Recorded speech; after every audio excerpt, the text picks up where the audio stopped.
شروع اللہ کا نام لے کر جو بڑا مہربان نہایت رحم والا ہے۔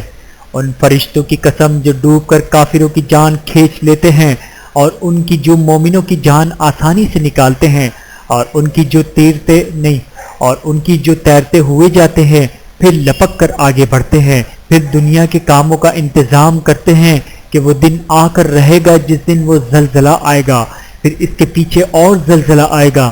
اس دن لوگوں کے دل خوف زدہ ہوں گے اور آنکھیں جھکی ہوئی۔ کافر کہتے ہیں کہ ہم الٹے پاؤں پھر لوٹیں گے، بھلا جب ہم کھوکھلی ہڈیاں ہو جائیں گے تو پھر زندہ کیے جائیں گے۔ کہتے ہیں کہ یہ لوٹنا تو سراسر نقصان کا لوٹنا ہوگا، تو بس وہ ایک ڈانٹ ہوگی۔ اس وقت وہ سب میدان حشر میں آ جمع ہوں گے۔ بھلا تم کو موسیٰ کی حکایت پہنچی ہے جب ان کے پروردگار نے ان کو پاک میدان یعنی طویٰ میں پکارا اور حکم دیا کہ فرعون کے پاس جاؤ، وہ سرکش ہو رہا ہے، پھر اس سے کہو کہ کیا تو چاہتا ہے کہ پاک ہو جائے اور میں تجھے تیرے پروردگار کا رستہ بتاؤں تاکہ تجھ کو خوف پیدا ہو۔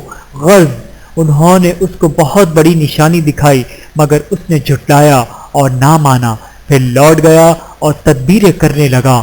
تو اس نے لوگوں کو اکٹھا کیا، پھر بلند آواز سے بولا تو کہنے لگا کہ تمہارا سب سے بڑا مالک میں ہوں۔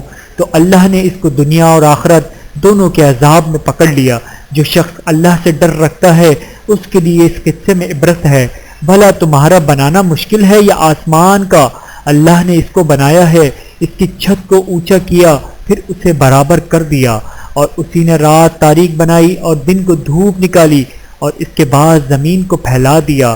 اسی نے زمین میں سے اس کا پانی نکالا اور چارہ اگایا، اور اس پر پہاڑوں کا بوجھ رکھ دیا۔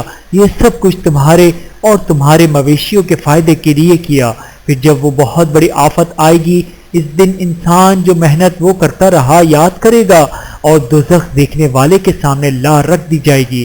اب جس نے سرکشی کی اور دنیا کی زندگی کو مقدم رکھا تو اس کا ٹھکانہ دوزخ ہی ہے، اور جو اپنے پروردگار کے سامنے کھڑے ہونے سے ڈرتا اور نفس کو بیچا خواہشوں سے روکتا رہا تو اس کا ٹھکانہ بہشت ہی ہے۔ اے پیغمبر صلی اللہ علیہ وآلہ وسلم، لوگ تم سے قیامت کے بارے میں پوچھتے ہیں کہ اس کی آمد کب ہے، تو تم اس کے ذکر کی طرف سے کس فکر میں ہو؟ اس کا منتہا یعنی واقع ہونے کا وقت تمہارے پروردگار ہی کو معلوم ہے۔ جو شخص اس سے ڈر رکھتا ہے تم تو اسی کو ڈر سنانے والے ہو۔ جب وہ اس کو دیکھیں گے تو ایسا خیال کریں گے کہ گویا دنیا میں صرف ایک شام یا ایک صبح رہے تھے۔